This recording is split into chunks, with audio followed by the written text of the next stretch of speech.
Will this be the future? Let's see what ROG did with the Claymore 2 to make it stand out in the crowd. Hi and welcome to the channel, I'm Ito, and today we will see why the ROG Claymore 2 is such an exciting and expensive keyboard.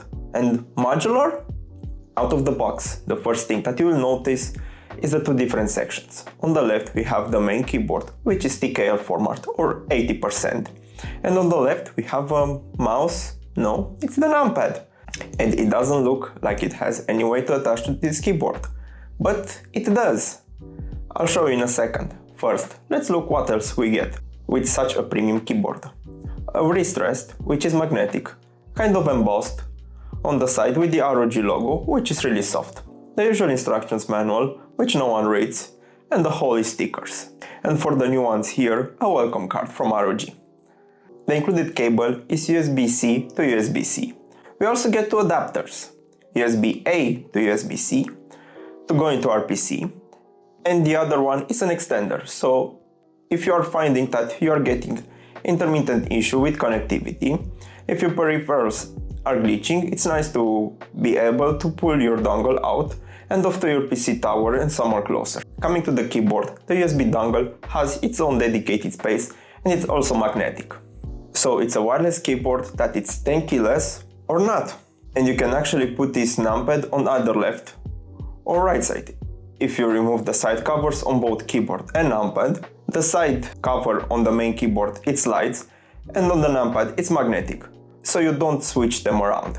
It slides on a track and stays on. Now with the numpad attached, we can also add the magnetic wrist rest. Now it's like your any other standard 104 keyboard. And with the numpad attached, you are ready to work on the cover at your daily office job, or you can put it aside on the left to mimic more your gaming setup.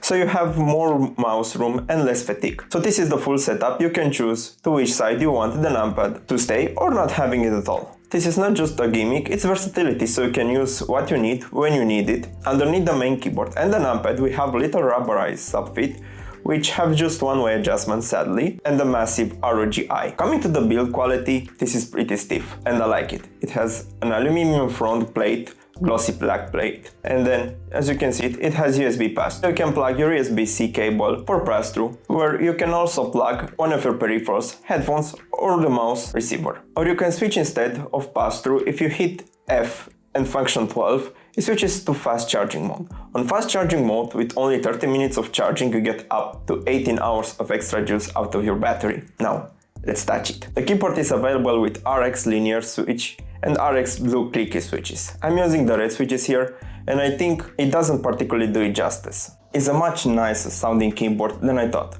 Obviously the blues will probably be the loudest, now nowhere near as loud as Cherry MX blues. And they are pleasant to type, and I'll do a sound test now for you.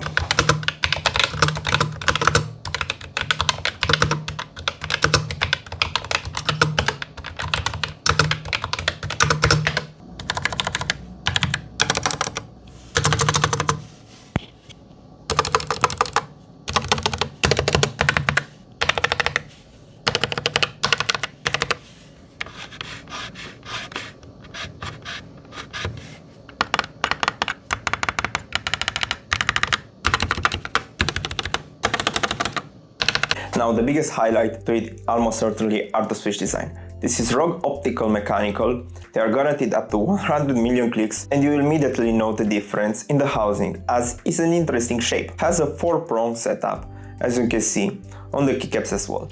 So there are 4 prongs that sit on this sort of shell on the key switch. This is very different from a classic Cherry MX design.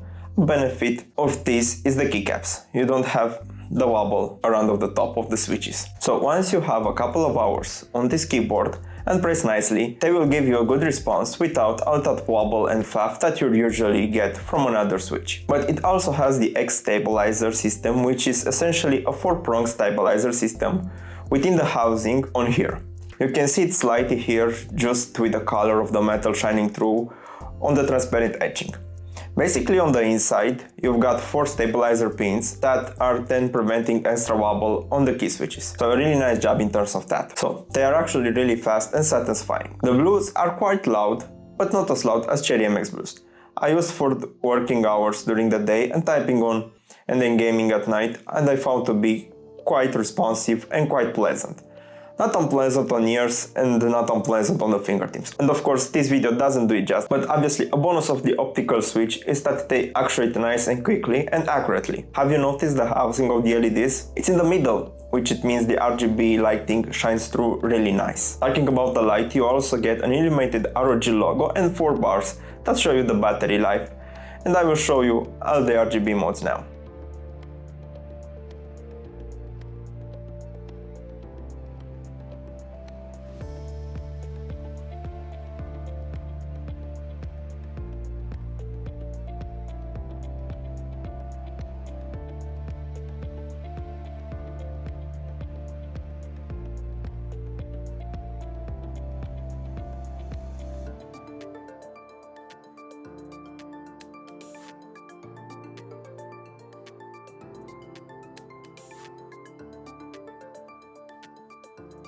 Now, let's talk about the numpad for a bit. On the top we have the volume wheel, 4 macro buttons, which are really tactile. Well, on the other hand, you might think it kind of sucks because all my macro buttons are all the way up there. Maybe you want them closer to you. Well, you are in luck. On this board, almost every single key can record a macro, and it's really easy to do. Just go Function Alt, then record your macro, whatever you want to be, WASD, and then you hit Function Alt again. Next you assign it to a key, any key you want, and it stays on that one. You can see on the Alt button it says macro. What I do like about the numpad being on the side of the keyboard, it's symmetrical. So whatever if you have it on your left or your right, it doesn't really matter because the macro keys are on the top, not on the side. You imagine if those macro keys were on the left, then when it's over to your right, it will be on the inside and not at the end of the keyboard. Being a wireless keyboard, let's talk about battery life. It has a 4000 mAh battery inside, and they say you can get up to 144 hours out of it. Yes, you can, but not with the lighting on. With the lights on, you get around to 43 hours and 100 hours if you set the lighting at 50%. Now, to access all the features of this keyboard, and there are many,